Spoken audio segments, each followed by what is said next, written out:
تساءلون به والأرحام إن الله كان عليكم رقيبا يا أيها الذين آمنوا اتقوا الله وقولوا قولا سديدا يصلح لكم أعمالكم ويغفر لكم ذنوبكم ومن يطع الله ورسوله فقد فاز فوزا عظيما أما بعد فإن أصدق الحديث كتاب الله وخير الهدى هدى محمد صلى الله عليه وسلم وشر الأمور محدثاتها فإن كل محدثة في الدين بدعة وكل بدعة ضلالة وكل ضلالة في النار. Ma'asyiral muslimin, hadirin jamaah kajian yang dimuliakan oleh Allah Subhanahu wa taala. Alhamdulillah pada kesempatan malam hari ini tidak pernah Allah Subhanahu wa taala menghentikan nikmat-nikmatnya kepada kita semua. Tidak pernah Allah Subhanahu wa taala berhenti untuk memberikan nikmat kepada kita yang ada di sini semua. Maka tidak ada yang pantas bagi kita kecuali kita mengucapkan syukur alhamdulillah. Wabil khusus kita bisa melaksanakan ketaatan kepada Allah Subhanahu wa taala. Kita bisa melaksanakan salat Isya berjamaah, kita bisa hadir di majelis ilmu. Itu semua adalah nikmat-nikmat dari Allah Subhanahu wa taala. Harapannya kenikmatan tersebut ala dawam, harapannya kenikmatan tersebut akan terus menerus kita rasakan, dan itu menjadi sebuah kebiasaan kita. Karena ikhwas sekalian, disebutkan bahwasanya seseorang itu meninggal di atas kebiasaannya. Nah, jenengan rajin hadir di majelis ilmu, biasa hadir di majelis ilmu, harapannya itu adalah sebuah kebiasaan kita. Yang kita meninggal pun bisa jadi dalam kondisi menuntut ilmu, dan itu adalah sebuah husnul khotimah. Tetapi ketika orang-orang memiliki kebiasaan bermaksiat kepada Allah Subhanahu wa taala, memiliki kebiasaan menjauh dari Allah Subhanahu wa taala. Ada yang kebiasaannya mungkin bernyanyi, ada yang kebiasaannya berzina, ada yang kebiasaannya berjudi. Na'udzubillah, tsumma na'udzubillah, bisa jadi meninggal dengan kebiasaan tersebut. Maka ikhwas sekalian, senantiasa kita memperbaharui rasa syukur kita setiap hari kepada Allah Subhanahu wa taala, sebagaimana Allah Subhanahu wa taala senantiasa memberikan kenikmatan-kenikmatan yang baru setiap hari. Manakala kita bangun di malam hari atau bangun di pagi hari, syariat yang diajarkan Rasulullah adalah langsung mengucapkan pujian dengan ucapan alhamdulillahilladzi ahyana ba'da ma amatana wa ilaihin nusyur. Langsung diminta oleh Rasulullah, ketika kamu membuka mata di pagi hari, ucapkan pujian kepada Allah, karena inilah nikmat terbaru. Karena inilah nikmat yang ada di pagi hari itu, engkau diberikan kehidupan, itu nikmat. Betapa banyak orang mendambakan kehidupan ketika sudah berada di alam kubur. Rabbirji'un, kata mereka, ya Allah kembalikan aku ke dunia, la'ali a'malu salihan fima taraktu, supaya saya bisa beramal soleh yang sudah aku tinggalkan dulu di dunia. Saya ulangi lagi dan Islam tidak mengenal yang istilahnya roj'ah. Islam tidak mengenal kehidupan yang disebut dengan reinkarnasi, tidak. Kalau sudah meninggal selesai. Tidak seperti keyakinan agama-agama lain yang mungkin berpikir bahwasanya nanti akan di kehidupan selanjutnya dan lain sebagainya, dihidupkan dalam bentuk yang lain. Tidak. keyakinan kita setiap hamba hanya akan mengalami satu kali kesempatan. Dia hidup di alam rahim sekali. Nggak ada seseorang di alam rahim kok bolak-balik 2 kali, kan nggak ada. Demikian pula di dunia hanya sekali. Demikian pula di alam barzah hanya sekali. Lalu nanti kehidupan abadi kita ada di alam akhirat. Maka ikhwas sekalian, itulah kenapa Rasul memerintahkan kita mengucapkan hamdalah ketika kita bangun di pagi hari. Berarti masih ada kesempatan hari itu untuk apa? Untuk beramal soleh. Masih ada kesempatan hari itu untuk bertaubat. Masih ada kesempatan hari itu untuk memperbaharui amal soleh kita, memperbaharui taubat kita kepada Allah Subhanahu wa ta'ala. Kemudian ikhwas sekalian, salawat beriring salam senantiasa kita haturkan kepada beliau Rasulullah Muhammad sallallahu alaihi wasallam, juga kepada keluarga beliau, para sahabatnya serta umatnya yang setia mengikuti beliau hingga akhir zaman kelak. Baik, ikhwas sekalian, kembali di malam hari ini kita akan membahas kitab mulia dengan manhaj salaf. Kita bedah asar-asar perkataan-perkataan para sahabat Nabi, karena kita sudah menjelaskan Al-Quran, dalil yang menunjukkan kenapa manhaj sahabat adalah manhaj yang terbaik. Kita juga sudah menyebutkan hadis-hadis Nabi Sallallahu Alaihi Wasallam berkaitan tentang para sahabat Nabi, dan kita sebagian sudah menyebutkan tentang perkataan para sahabat. Kali ini kita akan mencoba mendengarkan perkataan sahabat yang mulia, salah satu ahlul bait Nabi, anak dari pamannya Nabi, yaitu Abdullah ibnu Abbas, yaitu ketika beliau berdialog dengan orang-orang Khawarij. Ikhwas sekalian, kisah antara Ibnu Abbas dengan orang Khawarij sudah pernah saya sampaikan di majelis yang mulia ini. Namun tentunya sedikit kita akan mengulang kembali memori kita. Bagaimana jahatnya dan buruknya pemikiran yang dimiliki oleh orang-orang Khawarij, yang Nabi Sallallahu Alaihi Wasallam menyebutkan tentang mereka, bagaimana mereka itu memiliki kepribadian, kebiasaan yang mungkin mengungguli para sahabat Nabi ridwanullah alaihim ajmain. Mereka bisa jadi lebih rajin daripada sahabat Nabi. Makanya Ibnu Abbas ketika melihat mereka, seakan-akan meremehkan ibadahnya sahabat Nabi. Jadi ibadahnya benar-benar semangat. Tapi semangat ibadah tidak dibarengi dengan ilmu, rusak, Pak. Ini yang harus diperhatikan oleh kita. Ketika seseorang tidak membarengi ibadahnya dengan ilmu, maka yang terjadi adalah sebuah kerusakan. Sudah banyak contohnya. Sudah banyak hadis-hadis Nabi menyebutkan demikian. Kalau kita bisa melihat Juraij, Pak,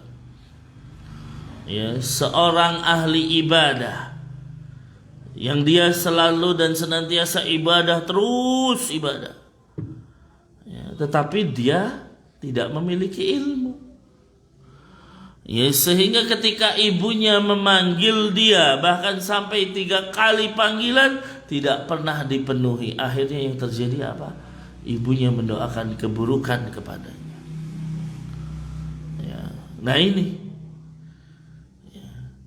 cukuplah seseorang terbunuh, padahal dia ahli ibadah, cuman gak punya ilmu. Ketika ada seorang pembunuh 99 orang, saya sudah membunuh 99 orang, apakah saya bisa taubat? Ditunjukkan kepada ahli ibadah, dia bilang kepada ahli ibadah, kira-kira taubat saya bisa gak diterima? Kata dia, mana mungkin diterima, kamu sudah membunuh 99 orang, ambil pedangnya tambahin 1. Ahli ibadah itu terbunuh karena gak punya ilmu. Maka ikhwas sekalian, di sini menunjukkan pentingnya ta'allum, pentingnya belajar, membarengi ibadah kita dengan ilmu. Dan ini yang dikatakan sebagai sebuah bentuk ketakwaan kepada Allah Subhanahu wa taala. Ya. Di mana disebutkan makna dari takwa apa? Ya, engkau melaksanakan ketaatan kepada Allah dengan ilmu, mengharap pahala di sisi Allah. Dan engkau menjauhi larangan-larangan Allah dengan ilmu karena takut azab Allah Subhanahu wa taala. Jadi ilmu ini penting. Jenengan ibadah cuma sekedar ibadah terus tanpa ilmu, rusak. Ya, yang dia rusak lebih banyak daripada yang dia benarkan. Dan inilah yang terjadi pada orang-orang Khawarij. Ya. Yang mana Nabi Shallallahu Alaihi Wasallam menggambarkan mereka itu ahlul Quran, bacaan Qurannya, masya Allah. Tapi Nabi mengatakan, yaqra'unal Quran la yujawizu hanajirahum. Orang-orang Khawarij itu baca Quran tapi tidak melewati kerongkongan mereka. Artinya apa? Sekedar baca Quran tapi nggak paham maknanya. Sekedar baca Quran tapi nggak paham tafsirnya. Akhirnya yang terjadi apa? Ya, ketika menafsirkan waman lam yahkum bima anzalallah faulaika humul kafirun. Siapa yang tidak berhukum dengan hukum Allah maka dia kafir. Wis, semua dikafirkan. Ya, Anda kafir, semua kafir. Na'udzubillah, summa na'udzubillah. Maka demikianlah yang terjadi di masa Ali bin Abi Thalib. Ini masih masa sahabat, tapi Khawarij sudah muncul.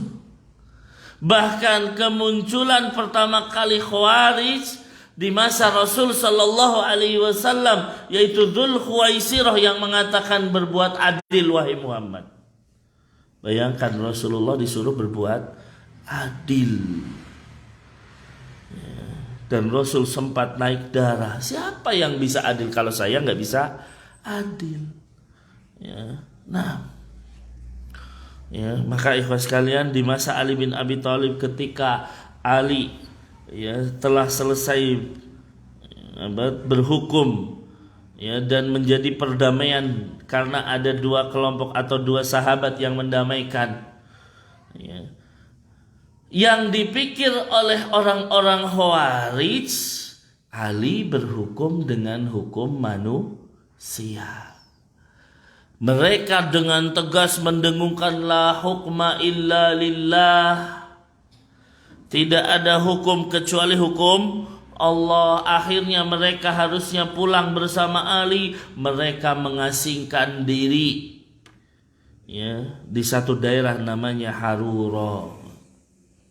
Makanya kelompok lain atau nama lain kelompok Khawarij adalah Haruriyah yang bermukim di daerah Harura. Nah, mereka membelot kepada Ali bin Abi Thalib. Nah inilah. Dan salah satu ciri Khawarij adalah senantiasa mengkritisi penguasa dan menjelek-jelekan penguasa. Kalau Ali bin Abi Thalib aja dijelek-jelekan, gimana dengan yang lain? Nah ini salah satu ciri mereka. Maka mereka pun memisahkan diri di satu tempat yang bernama Harura. Nah, kemudian hingga suatu ketika dan Ali sudah dikasih tahu sesungguhnya di sana ada orang-orang yang menyempal, yang menjauh dari engkau dan siap untuk keluar dari ketaatan terhadap engkau wahai Ali bin Abi Thalib. Ali diminta untuk memerangi mereka. Kata Ali bin Abi Thalib, "La, Saya tidak akan memerangi mereka kecuali mereka dulu yang memerangi kita, dan mereka pasti akan melakukannya. Ya, karena Ali sudah paham tabiatnya orang-orang Khawarij. Ya, mereka pasti akan melakukannya. Hingga suatu ketika anak paman Nabi Shallallahu Alaihi Wasallam, Abdullah ibnu Abbas, seorang sahabat yang mulia yang memiliki banyak hadis, termasuk sahabat yang paling faqih, ya, beliau meminta izin kepada Ali bin Abi Thalib, "Ya Ali, ya Amirul Mukminin, abrid bis shalah." Ya, wahai Ali, undurkan salat duhur, saya tak pergi ke mereka. Ya. Kata Ali bin Abi Thalib, saya khawatir mereka akan melukaimu. Maka kata Abdullah bin Abbas, tidak akan. Ya, karena saya adalah orang yang berbuat baik. Ya, maka diizinkan oleh Ali bin Abi Thalib.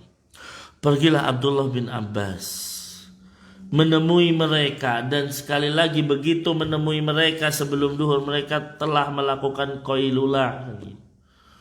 Sebagian melakukan qailulah, tidur menjelang duhur. Ya. Dan bagaimana tadi dikatakan, ya, bahwasanya ibadah mereka itu benar-benar hebat. Mata mereka sampai hitam karena sedikitnya mereka dari tidur. Tiap hari tahajud terus. Bayangkan. Ya. Kemudian mereka terbiasa puasa, ibadahnya subhanallah. Tapi jangan tertipu dengan ibadah mereka, dan ini yang biasanya ya terjadi pada orang-orang yang terdoktrin dengan orang-orang Khawarij.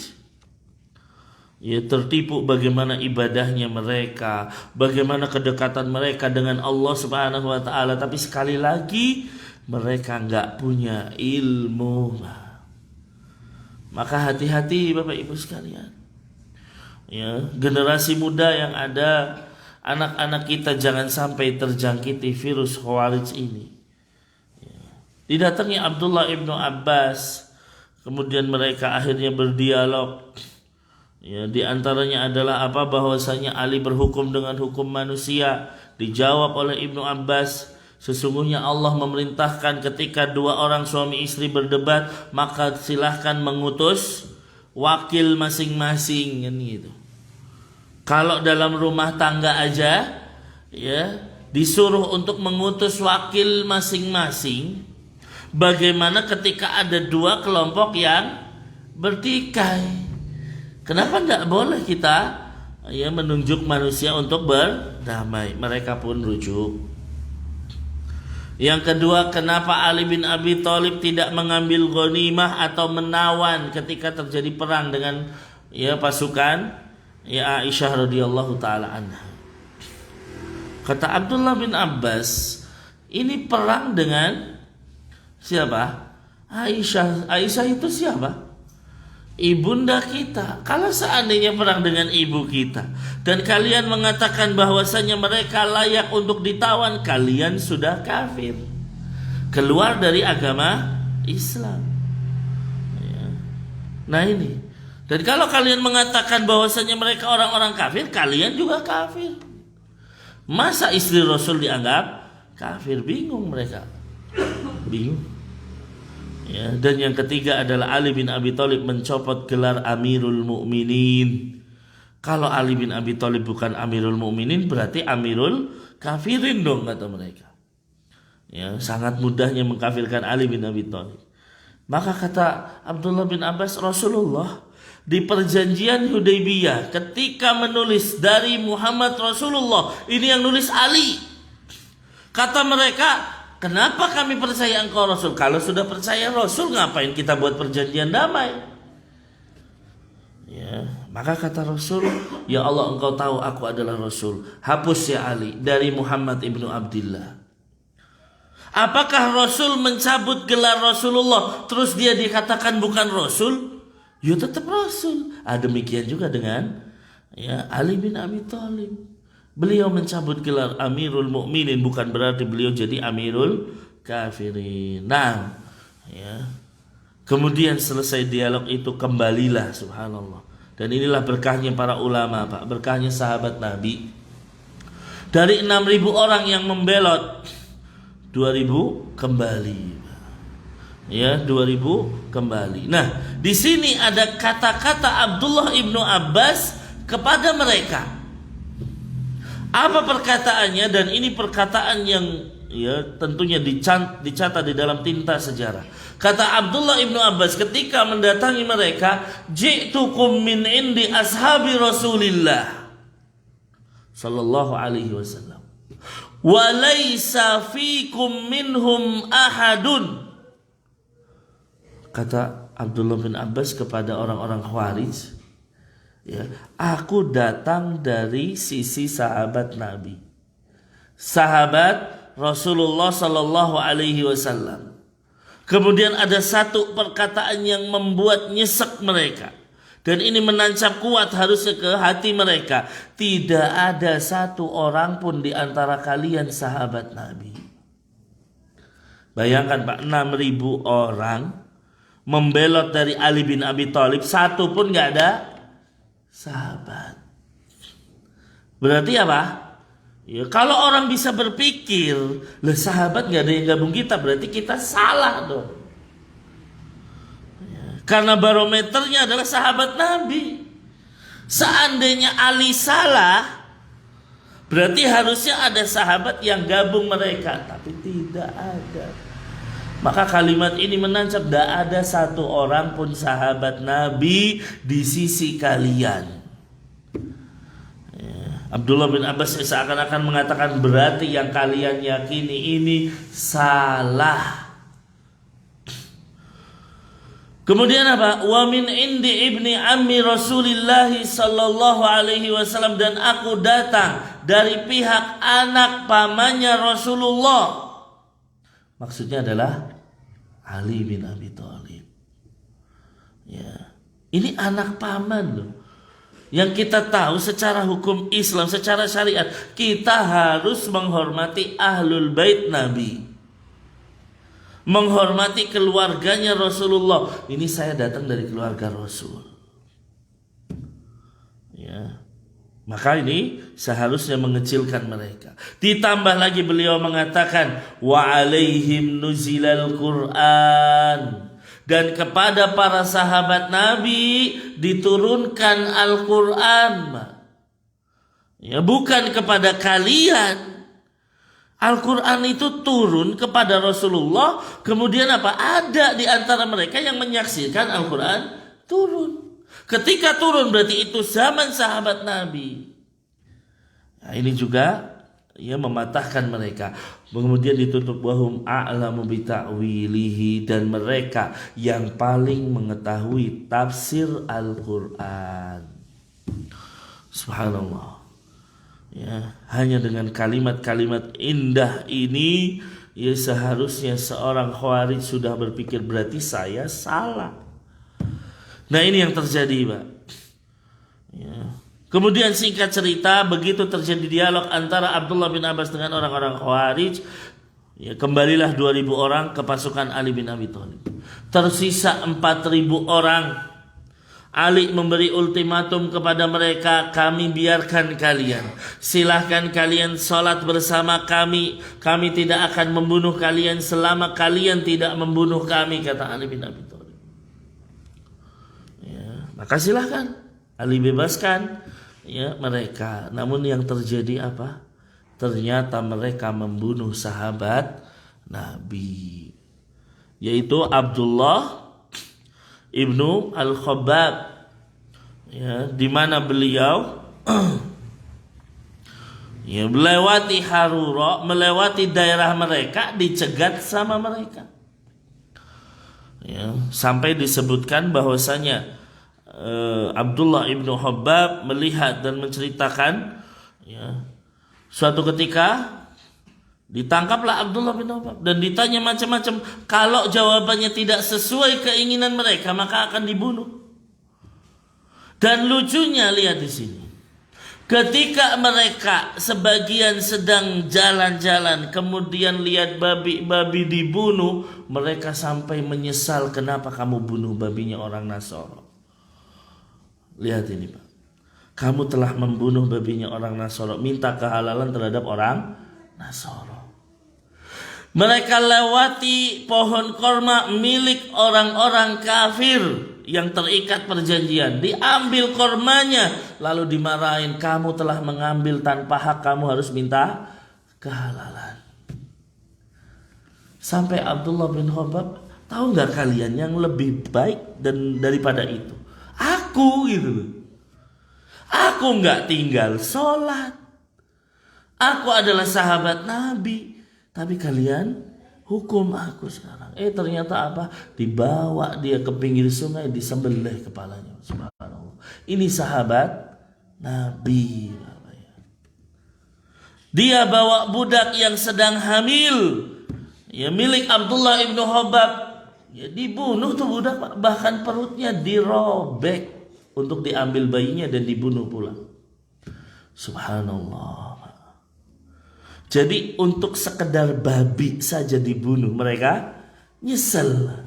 Tapi tidak ada penyesalan membunuh sahabat Nabi. Ini loh Khawarij ada. Dan itu yang banyak muncul sekarang. Maka jangan sampai ya mengambil mereka sebagai ya penuntun kita, pemateri kita. Na'udzubillah tsumma na'udzubillah. Ya. Nah, ya, maka yang terjadi apa? Ali bin Abi Thalib marah. Datang mereka. Siapa yang membunuh Abdullah bin Khabbab? Seketika mereka semua mengatakan kami. Na'udzubillah. Jadi gak ada penyesalan untuk membunuh sahabat Nabi. Tapi membunuh babi nyesel. Masuk akal gak? Ya. Akhirnya apa? Ya. Ali pun memerangi mereka. Kami siapkan tentara yang tadinya tentara untuk ya berperang dengan yang lain, akhirnya berperang dengan orang-orang Khawarij di Nahrawan, namanya perang Nahrawan. Ya, dibunuh mereka semua. Dihabisi oleh Ali bin Abi Thalib sampai tersisa ya semuanya mati kecuali 10 orang. Nah, 10 orang inilah benih-benih Khawarij selanjutnya. Dan di pasukan Ali yang terbunuh hanya 10 orang, subhanallah. Ya, jadi Allah jadikan mereka semuanya terbunuh kecuali 10 orang. Ali bin Abi Thalib yang terbunuh hanya 10 orang. Nah ini yang akhirnya terjadi apa? Tersisa 10 orang inilah yang muncul benih-benih Khawarij selanjutnya. Ya, sehingga akhirnya di suatu ketika ya muncullah orang-orang lain yang ingin menuntut balas. Nah ini kebiasaannya orang-orang Khawarij. Kebiasaannya orang-orang Khawarij.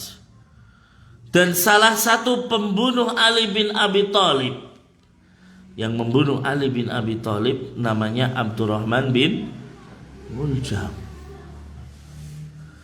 Itu manusia, jangan dipikir dia itu orang jahat, orang yang rusak. Ya suka mungkin judi, enggak.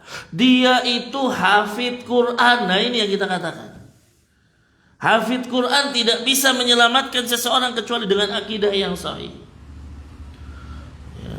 Dia itu qari, hafid, sampai Umar bin Khattab mengirimnya ke Mesir dengan surat, wahai Amr bin As, ya muliakan dia dan buatkan dia rumah untuk mengajarkan Al-Quran. Ini diakui oleh siapa? Ya Umar bin Khattab, Abdurrahman bin Muljam. Ya jadi dia tuh orang ahli ibadah. Bacaannya bagus. Cuman sekali lagi, ya ketika bacaannya bagus kemudian terjangkiti virus-virus Khawarij, nah ini bahayanya, Pak. Sehingga di akhir-akhirnya ternyata virus Khawarij sudah muncul di Mesir. Padahal Abdurrahman bin Muljam ada di Mesir. Dan ini memaksa memasuk ke dalam perasaannya Abdurrahman bin Muljam. Sehingga dia terjangkiti virus Khawarij. Hingga suatu ketika berkumpul 3 orang Khawarij. Ya, kemudian berpikir, ya bercerita tentang kisah Nahrawan. Ya, perang Nahrawan, yaitu perang yang mana Ali bin Abi Thalib menghabisi saudara-saudara mereka, yang akhirnya mereka berpikiran kita harus menuntut balas. Nah, ini ya lihat, Pak. Ya, dan kita bisa lihat, silahkan lihat di YouTube bagaimana orang-orang yang melakukan bom bunuh diri di Bali. Ya, diceritakan salah satu pelakunya, mereka menuntut balas dengan saudara-saudara mereka yang dihabisi oleh Amerika di Afghanistan. Ya, salah satunya nggak setuju, ya kalau mau menuntut balas ngapain di Bali?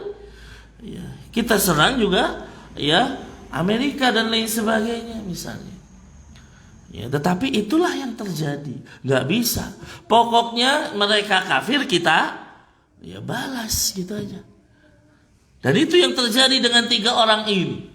3 orang ini akhirnya bersepakat, kita bunuh pembesarnya mereka, Muawiyah, Amr bin As, dan Ali bin Abi Thalib. Ali bin Abi Thalib dapat jatahnya siapa? Abdurrahman bin Muljam. Pergilah dia ke Irak.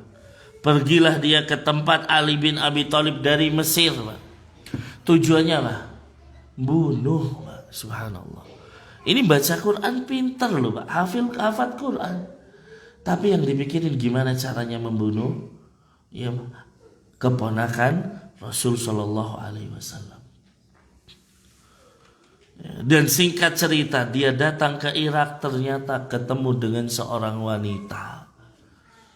Ya. Nah ini yang sempat menggoyahkan, gak jadi bunuh Ali. Kenapa? Ketemu perempuan. Ya, karena memang wanita itu fitnah tuh. Ya, akhirnya apa? Dia terpincut dengan wanita yang bernama Fitom. Ya, dalam riwayat yang namanya Qotom. Dan ini ternyata ya singkat cerita, wanita ini keluarganya dibunuh ya di perang Nahrawan.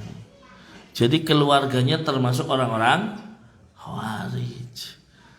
Ya, dan perempuan ini masih berpemikiran Khawarij. Makanya ketika Abdurrahman bin Muljam datang, ya melamar dia, ya kata dia, silahkan kamu lamar aku, nikahi aku dengan mahar 3.000 dirham plus kepalanya Ali bin Abi Thalib. Berarti apa? Pas gitu. Loh, memang saya datang mau bunuh Ali. Ketemu perempuan, ya pemikirannya Khawarij. Nah ini hati-hati, Pak.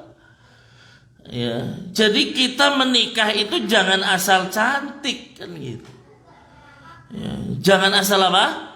Wah, ini berkerudung besar, cantik dan lain sebagainya. Ternyata pemikirannya apa?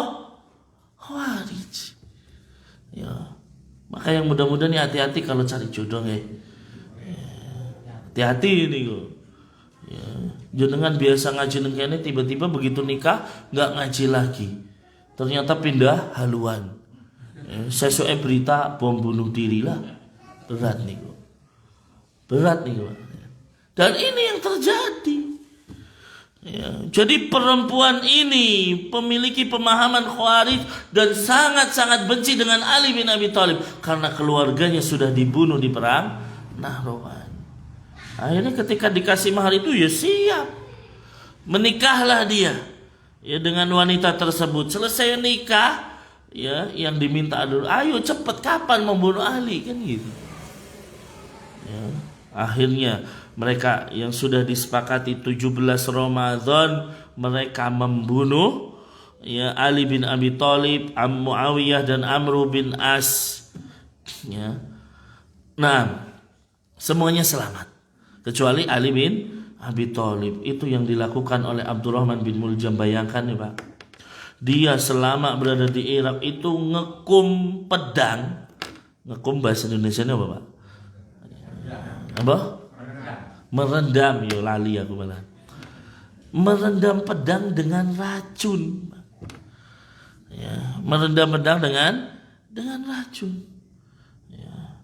Dia rendam terus sampai akhirnya di tanggal 17 Ramadan. Ya, siaplah, udah bersiap-siap. Ali bangun di subuh hari, dia mengatakan salat. Inilah Amirul Mukminin Ali bin Abi Thalib. Tiap pagi bangunin orang salat, Pak.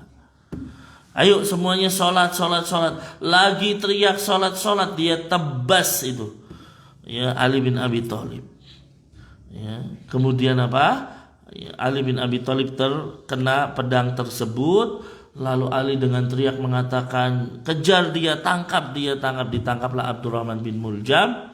Ya, kemudian didatangi oleh salah satu putra dari Ali bin Abi Thalib, kenapa engkau membunuhnya? Dia akan selamat. Nah, dia tidak akan selamat, kata Abdurrahman bin Muljam, karena pedangnya sudah saya kasih racun semua. Akhirnya Ali bin Abi Thalib terbunuh oleh Abdurrahman bin Muljam. Demikian pula Abdurrahman bin Muljam langsung dibunuh oleh para sahabat Nabi, dihukum ya dibunuh. Nah itu ikhwas sekalian, salah seorang pembunuh Ali bin Abi Thalib, dan ini dielulukan oleh orang-orang Khawarij. Ya, mereka itu gampang banget mengkafirkan yang lain. Mereka tuh gampang mengatakan bahwasanya yang lain itu kafir. Ali bin Abi Thalib kafir, kata mereka. Bayangkan, kalau sekedar Ali bin Abi Thalib yang itu sahabat Nabi yang dijamin Rasulullah masuk surga disebut kafir, gimana dengan yang lain? Makanya jangan heran kalau orang sudah berpemikiran Khawarij, ibunya sendiri bisa dikafirkan, ayahnya sendiri bisa dikafirkan. Kenapa? Yo, kerjanya PNS misalnya. Yo, PNS berarti bagian dari taghut, katanya, naudzubillah. Dan ini yang mudah bagi mereka. Ya, maka naudzubillah summa naudzubillah. Oleh karena itu ikhwas sekalian, hati-hati dengan pemikiran Khawarij, dengan pemikiran orang-orang yang menyempal dari Islam. Kita kembali kepada perkataan Abdullah ibnu Abbas di sini. Ya, ketika beliau mengatakan kepada orang-orang Khawarij, ya, kalimat yang pertama, aku datang dari para sahabat Nabi.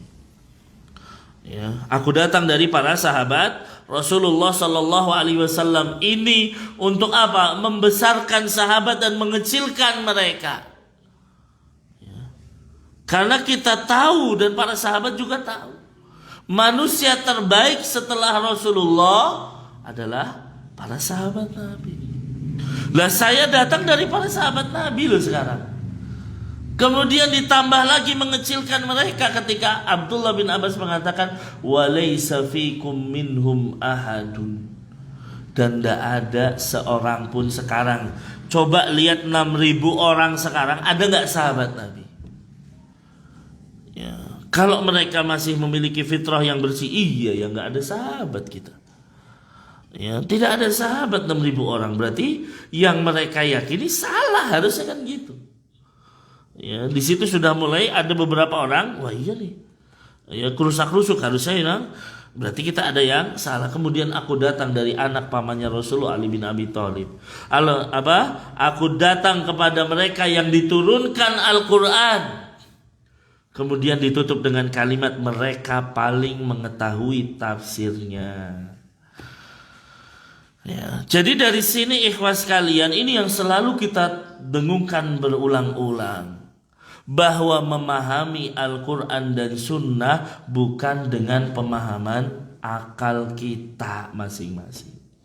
Memahami Al-Quran dan Sunnah bukan seenaknya sendiri.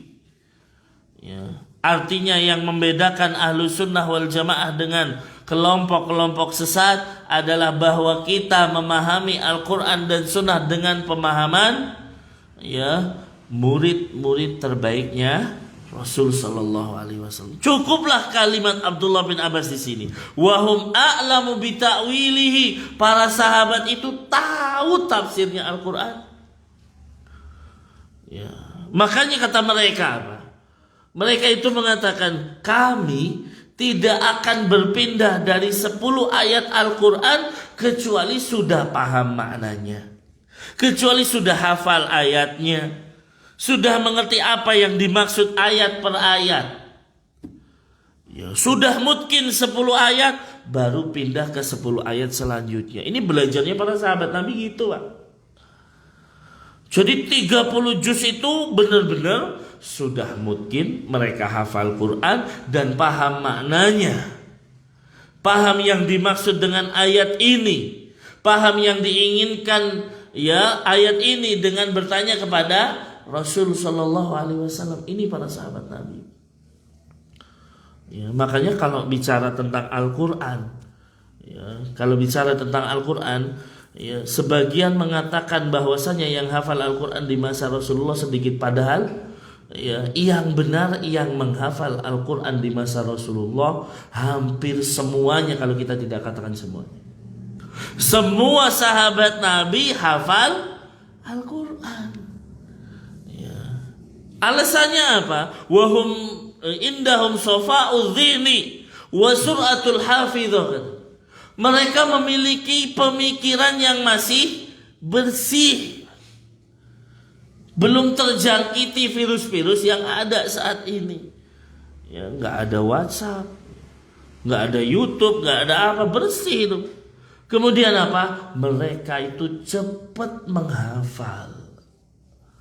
Makanya kalau Rasulullah turun ayat, terutama para penulis Al-Quran, ya, penulis Al-Quran itu ada 4 Khulafaur Rasyidin, kemudian ada Zaid bin Sabit, ada yang lainnya. Ya, mereka tuh langsung hafal. Ya. Ketika turun ayat Al-Quran, di situ ada siapa? Abu Bakar. Maka kata Abu Bakar, ta'al ya Abu Bakar, tolong taruh ayat ini di dalam surat ini, ya, setelah surat ini misalnya. Tolong taruh ayat ini di dalam surat Al-Baqarah, tolong taruh ayat ini di dalam surat. Itu mereka paham penempatan suratnya. Maka penempatan ayat-ayat Al-Quran saat ini datangnya dari Rasulullah Sallallahu Alaihi Wasallam, yang memerintahkan kepada para penulis wahyu, salah satunya adalah Muawiyah bin Abi Sufyan. Ya, nah demikian. Ya. Dan muncullah kalimat para sahabat, kami tidak akan berpindah dari 10 ayat kecuali setelah memahami, mengamalkan, meyakini dan paham kandungan 10 ayat tersebut, baru pindah 10 ayat selanjutnya. Maka ikhwas sekalian, sekali lagi, para sahabat mengetahui tafsir Al-Quran, sehingga kalau cari tafsir ya galiknya kepada sahabat. Jangan dipahami dengan akal kita. Jangan sekedar dipahami bisa bahasa Arab, oh ini artinya ini, berarti maksudnya itu, enggak. Nah, ini yang terjadi pada orang-orang Khawarij ketika misalnya mengatakan siapa yang tidak berhukum dengan hukum Allah maka dia kafir. Oh kafir, ya udah berarti kafir semuanya. Selesai. Ya, maka perlu untuk diperangi dan lain sebagainya. Naudzubillah, summa naudzubillah. Maka di sini dari perkataan Abdullah ibnu Abbas di sini memiliki beberapa faedah. Di antaranya yang pertama adalah penjelasan bahwa tidak ada seorang sahabat pun bersama kelompok yang sesat, atau dengan kata lain ahlul bid'ah. Nggak ada tuh, Pak. Di masa sahabat Nabi muncul orang-orang mengingkari takdir. Apakah mereka sahabat? La, nggak ada satupun. Ya, ada orang mengingkari takdir, ya diberitakan kepada Abdullah bin Umar. Maka kata Abdullah bin Umar, katakan kepada mereka, saya berlepas diri dari mereka. Ya, jadi setiap kesesatan yang ada di masa sahabat Nabi, apalagi di masa Rasul sudah meninggal, di masa sahabat Nabi, maka kesesatan tersebut tidak akan diikuti oleh sahabat Nabi. Nah, ini yang pertama. Ya, yang perlu dipahami bahwa tidak akan ada seorang sahabat yang akan berada bersama ahlul bid'ah dan kelompok-kelompok sesat. Terbukti kalimat dari Abdullah bin Abbas tadi. Ya, wahai Khawarij, gak ada satupun dari kalian sahabat. Terus kamu ngaku benar gitu kan. Kalian ngaku benar, gak bisa, gak ada sahabat. Berarti Abdullah bin Abbas secara tidak langsung, barometer kebenaran itu ada pada sahabat Nabi. Karena jelas di sini setiap kesesatan yang ada di masa sahabat tidak akan diikuti oleh para sahabat Nabi. Coba kalau kita lihat Abdullah bin Mas'ud. Suatu ketika Abu Musa al-Ash'ari datang ke rumah Abdullah bin Mas'ud dan bertanya, apakah sudah keluar? Abdullah bin Mas'ud, belum. Begitu keluar, kata Abu Musa al-Ash'ari, di sana ada satu kaum kumpul, terus ngitung kerikil gitu kan. Ya, menghitung kerikil katanya untuk zikir. Kata Abdullah bin Mas'ud, seandainya mereka menghitung dosa-dosanya lebih baik. Didatangi sama Abdullah bin Mas'ud tuh satu kelompok gitu, Pak. Ya, ternyata berkumpul halaqah. Ya, mereka ngumpulin di batu, kemudian dikir. Ayo sekarang semuanya, ya, ucapkan subhanallah 1000 kali. Itu pakai batu 1000 kali. Ucapkan takbir berapa kali terus. Dilihat sama Abdullah bin Mas'ud. Apa yang kalian lakukan? Ya, kami menghitung zikir. Kami berzikir. Seandainya kalian menghitung dosa kalian lebih baik daripada menghitung zikir.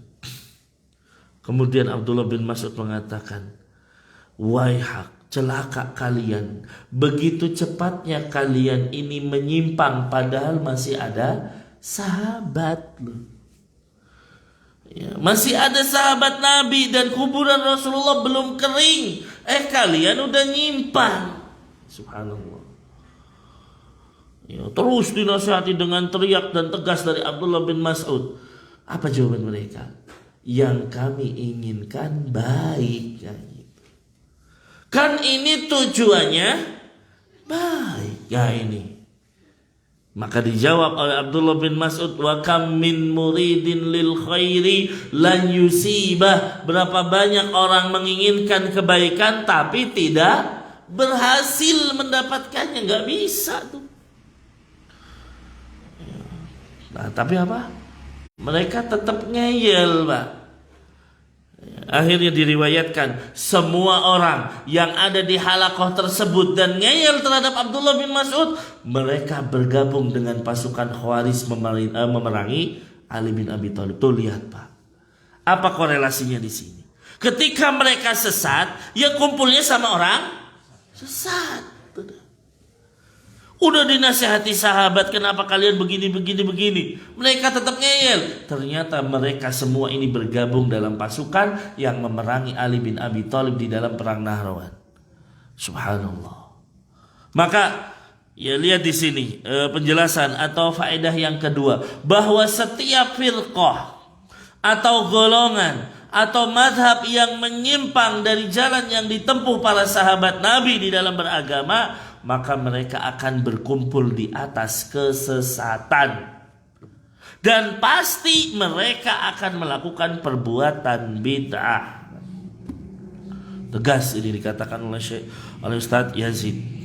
Setiap kelompok yang menyimpang dari jalan sahabat Nabi, ya, pasti mereka itu akan berkumpul.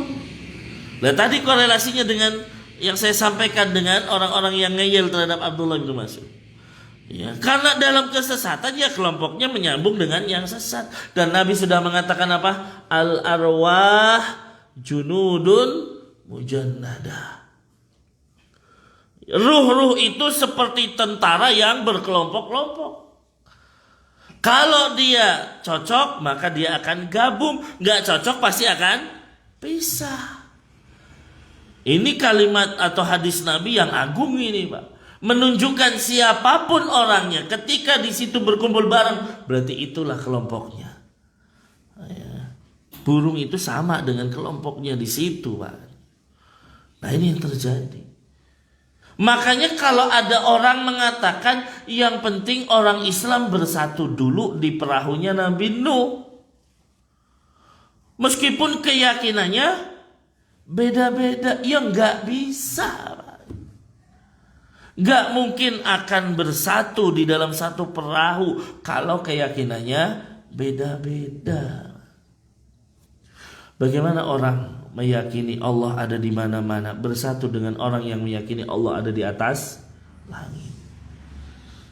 Bagaimana orang akan bersatu dengan orang yang meyakini Allah tidak bertempat dengan kalimat ya Ar-Rahmanu 'alal arsy istawa, misalnya. Itu hatinya nggak bakal nyatu, Pak. Hatinya tidak akan mungkin nyatu. Biasanya kalimat-kalimat ini muncul dari ya kelompok-kelompok yang ingin meraih suara dan lain sebagainya misalnya. Yang penting kumpul dulu deh, jadi satu. Umat Islam tuh harus bersatu, tapi keyakinannya beda-beda, nggak mungkin menyatu, Bapak. Karena coba kalau kita lihat kembali kepada kaumnya Nabi Nuh. Nabi Nuh membuat perahu. Ya, selesai itu banjir bah. Yang ikut perahunya Nabi Nuh siapa? Orang yang mentauhidkan Allah, sudah. Satu akidah, satu keyakinan. Kalau beda keyakinan, bisa nggak naik perahunya Nabi Nuh? Nggak bisa. Coba lihat tuh anaknya Nabi Nuh, dia lari-lari dia. Ya bunayyar kama ana, ayo anakku sini naik gitu kan. Tapi dia udah beda keyakinan. Ya, makanya dia mengatakan sa'awi ila jabalin ya'simuni minal ma. Saya akan naik gunung, pasti selamat dari air, dari banjir ini.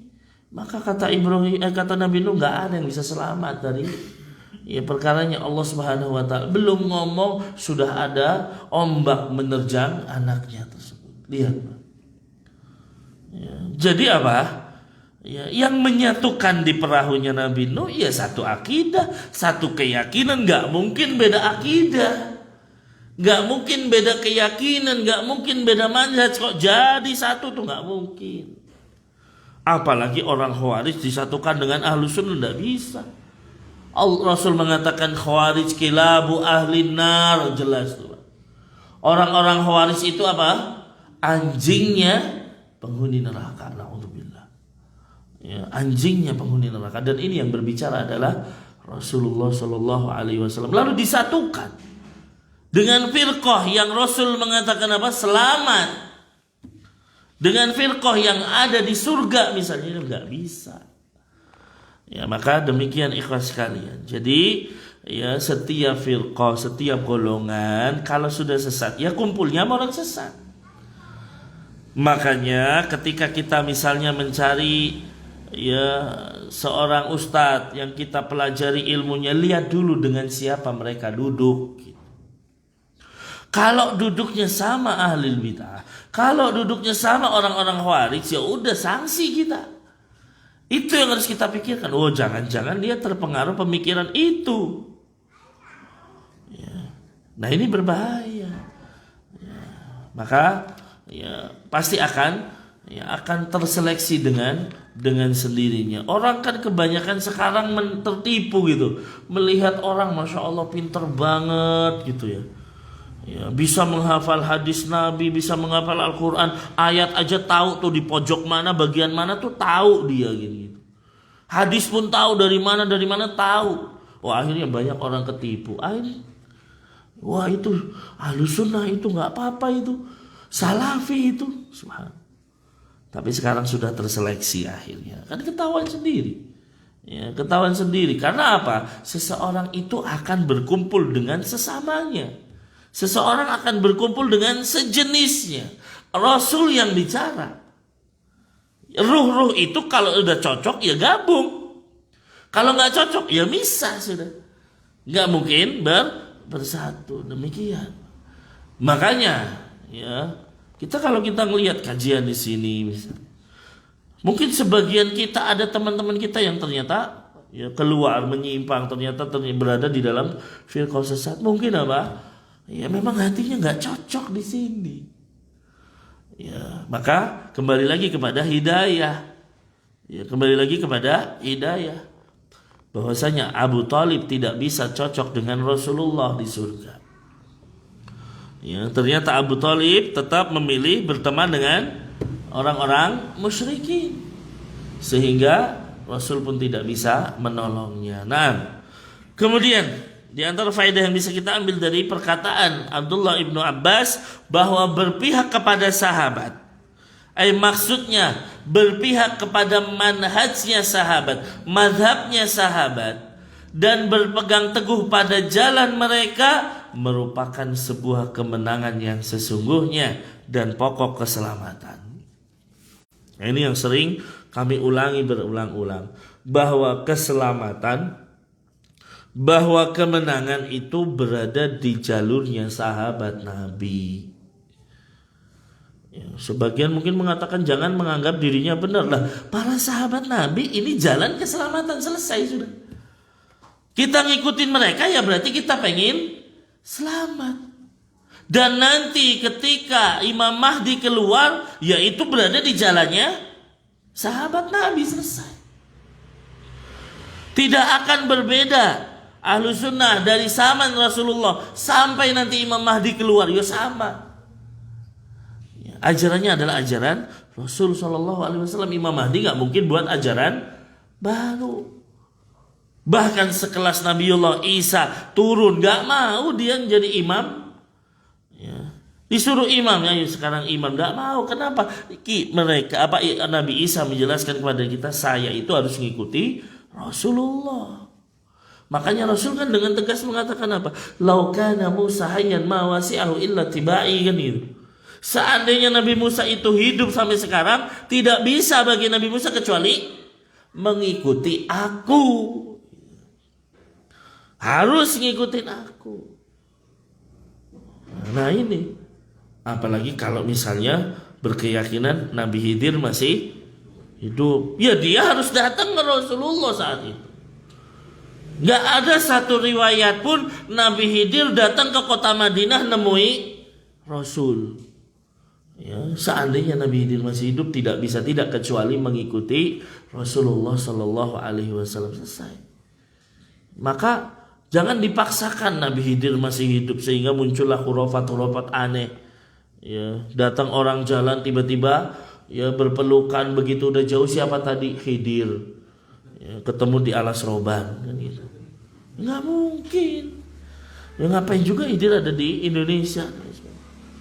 Banyak cerita-cerita khurafat yang ya tentunya tidak tepat dan tidak benar, saya yakin. Itu adalah sebuah kedustaan dari ya, seseorang yang mungkin diagung-agungkan oleh kelompoknya, naudzubillah.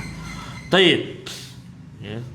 Nah, maka ikhwas sekalian, bahwasanya kemenangan dan keselamatan yang ikut sahabat, selesai.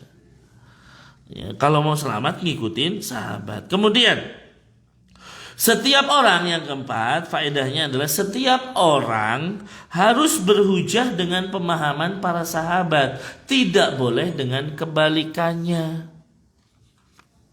Makanya kalau di muqaranah digabungkan, ini pendapatnya fulan, ini pendapatnya Abu Bakar, yuk kita harus milih pendapatnya Abu Bakar. Ya, jangan sampai memilih pendapatnya yang lain.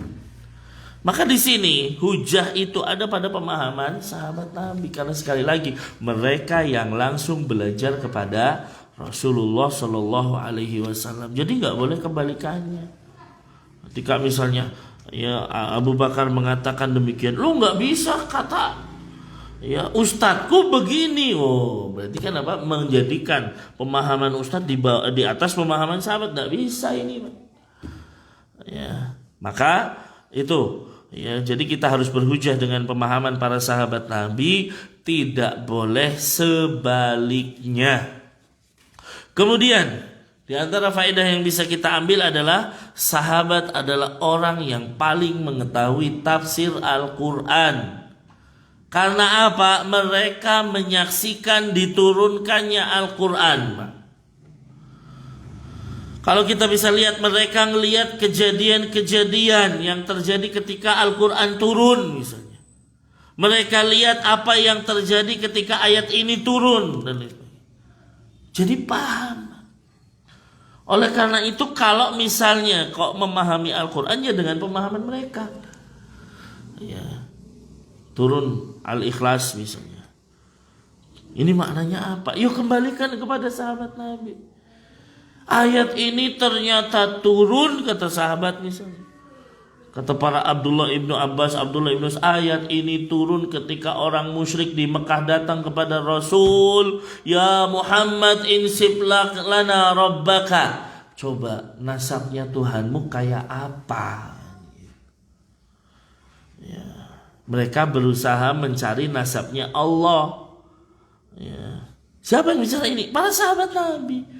Kita bisa melihat dengan tegas orang musyrik datang kepada Rasul, ya Muhammad, tolong nasabnya Tuhanmu kayak apa sih? Lalu Allah turunkan Qul huwallahu ahad, Allahu samad dan lain sebagainya. Sahabat tuh ngeliat, Pak. Oh, turunnya pada saat ini dan ini.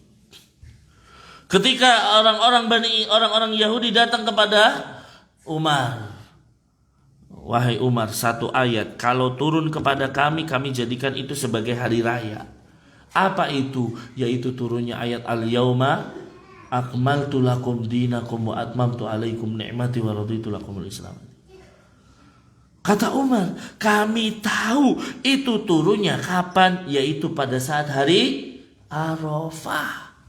Tahu para sahabat Nabi, Pak. Ya.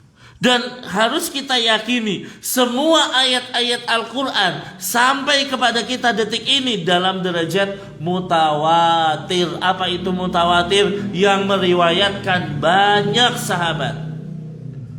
Jadi tidak ada satu ayat pun kecuali itu didengar oleh sebagian besar sahabat Nabi.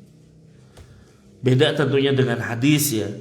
Kalau hadis kan berbeda-beda. Bisa jadi ada satu hadis yang dengar cuma satu orang. Dan itu diterima. Ya, tapi kalau ayat Al-Quran, tidak ada tuh ayat Al-Quran yang dengar cuma Umar bin Khattab doang. Ya, surat Al-Ikhlas ternyata yang dengar cuma Abdullah bin Abbas doang. Yang lain gak dengar, enggak. Ayat-ayat Al-Quran semuanya turun dengan derajat mutawatir. Ya. Kemudian apa? Setiap turun para sahabat langsung hafal. Makanya Zaid bin Sabit, Pak, ketika mengumpulkan Al-Quran, itu beliau berpatokan dengan dua hal. Satu dengan hafalan sahabat, satu dengan tulisan yang ditulis para sahabat. Ada di pelepah korma, ada di batu, ada di tulang, macam-macam itu. Ya, makanya ketika Umar bin Khattab meminta kepada Abu Bakar, kumpulkan Al-Quran. Ya, karena pada saat perang Yamamah, perang bersama ya, Musailamah Al-Kadzab, itu memang 70 orang sahabat Nabi yang dikenal sebagai penghafal dan pembaca Al-Quran meninggal. Dan ini terlihat oleh Umar bin Khattab, wah ini bahaya ini. Maka perlu dikumpulkan Al-Quran. Kalau seandainya sahabat semua meninggal, bahaya Al-Quran. Ya, nggak sampai kita akhirnya Zaid bin Sabit diperintahkan. Dan Zaid bin Sabit pun mengatakan, kalau seandainya saya diperintahkan memindahkan gunung, lebih ringan daripada suruh ngumpulin Al-Quran. Berat, Pak, ngumpulin Al-Quran. Padahal setiap sahabat hafal. Kalau cuma sekedar nih Abdullah Zaid bin Sabit mengambil dari hafalan sahabat, selesai itu, Pak. Datang pada Abu Bakar, coba ayat pertama Al-Baqarah apa? Udah tulis, selesai. Tapi itu tidak dilakukan Zaid bin Sabit, subhanallah. Dia cari dulu ayat pertama Al-Baqarah apa? Oh ini hafal. Tulisannya di mana? Oh nggak tahu. Tanya sahabat yang lain, kamu hafal? Ada nggak tulisan? Oh ada tulisannya. Di mana? Oh di pelepah kurma, dikumpulin tuh. Langsung ditulis. Berarti ada bukti otentiknya nih. Terus seperti itu Pak sampai 30 juz. Sampai disebutkan beliau mencari akhir surat At-Taubah. Muter-muter seluruh kota Madinah dicari itu, Pak. Ya tanya Abu Bakar, punya nggak catatannya? Nggak ada. Tanya sahabat yang lain, tanya ini nggak ada. Sampai akhirnya ketemu dengan Abu Huzaimah. Ya, kamu hafal nggak surat At-Taubah akhirnya? Hafal. Ada catatannya? Ada di rumah saya. Alhamdulillah. Ya, jadi apa? Datanglah dia ke rumah Abu Huzaimah. Coba hafalannya benar. Ayatnya benar, semua selesai. Kumpulkan, selesai 30 juz. Ya, dijadikan dalam satu buku dan satu mushaf, dan itulah awal pertama kali penamaan mushaf. Ya, dipegang oleh Abu Bakar. Abu Bakar meninggal dipegang oleh Umar bin Khattab. Umar meninggal dipegang oleh Hafsah, ya, istri Rasul. Nanti di zaman Utsman kembali ditulis ulang. Nah itu, Pak. Jadi ya, nah para sahabat ini jelas-jelas sudah paham Al-Quran, sudah paham tafsir dari masing-masing ayat. Kan tadi sudah kita katakan, mereka tidak akan berpindah 10 ayat kecuali sudah memahami 10 ayat tersebut, baru pindah kepada yang lain. Kemudian faedah yang terakhir adalah sesungguhnya ahlul bid'ah, mereka adalah orang-orang yang menyempal dari jamaah yang benar. Mereka adalah orang-orang yang memisahkan diri dari manusia, maksudnya dari para sahabat Nabi, itu pasti sudah. Dan ini yang terjadi pada orang-orang Khawarij. Begitu ngelihat Ali bin Abi Thalib dikatakan kafir, wah mereka kumpul, udah kita pindah aja. Ngumpul ya, ada satu tempat Harura, kumpul di situ, udah itu. Ya, dan kita katakan inilah seperti roh, mereka cocok satu dengan yang lain, akhirnya bisa kumpul. Kalau nggak cocok ya pasti akan ya terseleksi demikian. Makanya begitu Abdullah bin Abbas datang, terseleksilah 2000 orang karena memang nggak cocok dengan mereka. Ya, nggak cocok dengan orang-orang Khawarij. Dan ini sekali lagi, setiap ahlul bid'ah pasti akan memisahkan dari sahabat Nabi. Munculnya Mu'tazilah, orang-orang yang mendewakan akal. Munculnya orang-orang Murji'ah yang mengatakan iman itu cukup di dalam hati, nggak perlu amal soleh. Itu semua muncul tanpa ada sahabat di situ. Ya, tidak ada sahabat ya di situ. Maka ikhwas kalian, kembali lagi di sini bahwa pemahaman sahabat Nabi yang kita sebut dengan salafun soleh, ya, generasi pendahulu kita, orang-orang yang soleh, merekalah yang layak kita ambil contoh, merekalah yang layak kita ambil sebagai suri toladan kita, sehingga kita dalam beragama ia sesuai dengan jalannya para sahabat Nabi. Itulah sebuah barometer kebenaran. Nah demikian ya pada kesempatan malam hari ini, satu asar dari Abdullah bin Abbas sudah kami sampaikan lebih dari 1 jam. Ya, maka mudah-mudahan ya ini menjadi sebuah ilmu yang bermanfaat, yang bisa dijadikan atau diamalkan oleh kita semua. Wallahu a'lam bishawab. Ini yang bisa kami sampaikan. Kebenaran itu mutlak milik Allah Subhanahu wa taala. Sedangkan kalau ada keliru dan salah-salah kata, mohon dimaafkan, itu berangkat dari lemahnya ilmu yang kami miliki. Ya, Allahumma alimna ma yanfa'una wa anfa'na bima 'allamtana wa zidna ilman ya rabbal alamin. Kita akhiri kaji kita dengan doa kafaratul majlis. Subhanakallahumma wa bihamdika asyhadu an la ilaha illa anta astaghfiruka wa atubu ilaik. Assalamu alaikum warahmatullahi wabarakatuh.